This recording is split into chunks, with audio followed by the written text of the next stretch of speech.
My name is Rachel Campbell, and it's my honor to speak with you tonight. I'm here this evening wearing 3 hats. The first one is one of mom, or as my children call me, mama. My 4-year-old, meh, because he knows it makes me crazy. It's been a privilege and honor to intentionally become pregnant 5 times and to carry 3 healthy children into this world. Part of my journey was receiving judgment-free, investigation-free support through 2 natural miscarriages. I don't take those words, judgment-free and investigation-free, for granted anymore. The second hat is one of doula, which is why I am dressed like this. I apologize. In my professional life, I am a labor and birth doula and a childbirth educator. I have the honor of supporting families as they bring their children into the world in our local hospitals, providing emotional, physical, and informational support as they make informed decisions on their care and the care of their babies. A million mazel tovs to my family who had a little boy at 3:30 this afternoon, and to my next family who starts the process right after this. The third hat, and the one that's most relevant this evening, is one of supportive sister and grieving aunt. And I want to say hello to my sister who is watching this on the live stream. She said I wouldn't make it there without crying, and she's correct.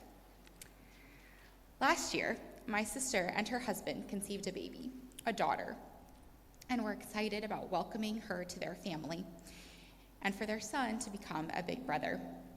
Over the summer, when my sister was already well into her 2nd trimester, routine testing identified some anatomical anomalies with the fetus and the placenta, which is the organ that is grown within the uterus to sustain a fetus during pregnancy. Through many anxious days and weeks and a barrage of tests and specialists later, it was determined that my niece had an incredibly rare genetic disorder.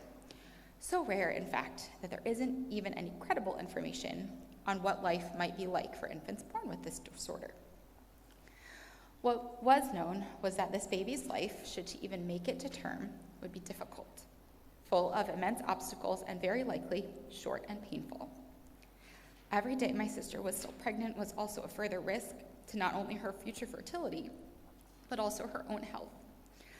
And that is why, at 24 weeks pregnant, they opted for what is often termed a TFMR, or termination for medical reasons.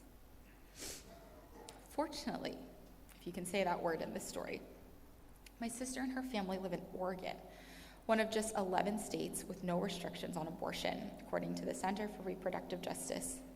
The decision to terminate was between my sister and brother-in-law and their healthcare team and nobody else.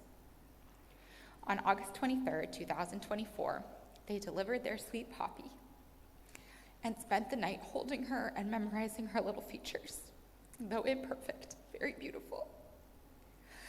My sister encountered a litany of complications from her delivery, proving just how dangerous this pregnancy was. But my sister is alive, sitting at her desk in Oregon watching this now. Her future fertility is preserved should they wish to conceive another baby. Had my sister lived in another state and lacked the educational and financial resources to get the care that she needed, this outcome could have been far more devastating. We love baby Poppy, and she'll always miss the little girl she could have been. But we are also exceptionally grateful for my sister's ability to choose not to carry her any longer, and to the laws in her state that enshrine that right for her. Every person deserves access to the care that they need, or even the care that they simply want. And until that is true, we need to continue this fight. Shabbat shalom.